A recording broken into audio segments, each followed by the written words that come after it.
একজন সম্মানিত দর্শক আমাকে প্রশ্ন করেছেন যে জমির দলিল হারিয়ে গেলে কি করতে পারি বা করণীয় কি। হ্যাঁ, আপনাদের যদি জমির দলিল হারিয়ে যায় তাহলে আপনারা প্রথম যে কাজটি করবেন সেটি হচ্ছে আপনার স্থানীয় বা আপনার যেই থানায় আপনার বসবাস সেই থানায় আপনি একটা জিডি করবেন, প্রাইমারি একটা ডায়েরি করবেন যে আপনার দলিলটা হারিয়ে গেছে। এরপরে দ্বিতীয় কাজ হচ্ছে ওই দলিলের যদি কোনো ফটোকপি থাকে আপনার কাছে সেটা আপনি সংগ্রহ করবেন, একটা ফটোকপি সংগ্রহ করার চেষ্টা করবেন।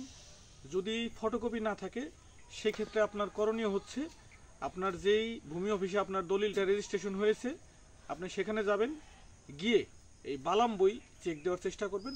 আপনার দলিলটা যেই সালে হয়েছে ওই সালের কথা বললেই বালাম বই চেক দিলে দাতা গ্রহীতার নাম বললে আপনি একটা তথ্য পাবেন।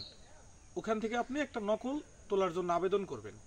এখন বিষয়টা যদি এমন হয় যে দলিলের কোনো তথ্যই আপনি জানেন না বা কত সালে রেজিস্ট্রেশন হয়েছে তাও জানেন না, সেই ক্ষেত্রে আপনাকে যেটা করতে হবে আপনি বালাম বই চেক দিয়ে মোটামুটি ধরেন যদি দলিলটা 2015 সালে হয় 2010 থেকে 20 সালের মধ্যে আপনি চেক দিবেন এবং দাতা গ্রহীতার নাম আপনার মৌজার নাম এলাকার নাম বলার চেষ্টা করবেন।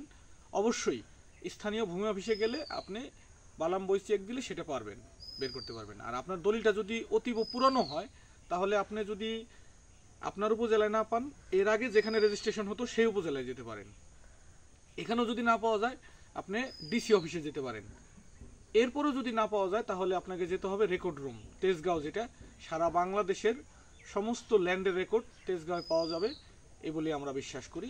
এখন বাংলাদেশের অনেক জায়গায় সেপারেট হতে পারে, তবে দলিল হারিয়ে গেলে অতীব দ্রুত যত তাড়াতাড়ি সম্ভব জিডি করার পরেই আপনার স্থানীয় ভূমি অফিসে গিয়ে আপনি তল্লাশি দিলেই আপনার এটা পাওয়ার সম্ভাবনা রয়েছে বলে বিশ্বাস করি। ভুল ত্রুটি হলে ক্ষমা সুন্দর দৃষ্টিতে দেখবেন। ধন্যবাদ।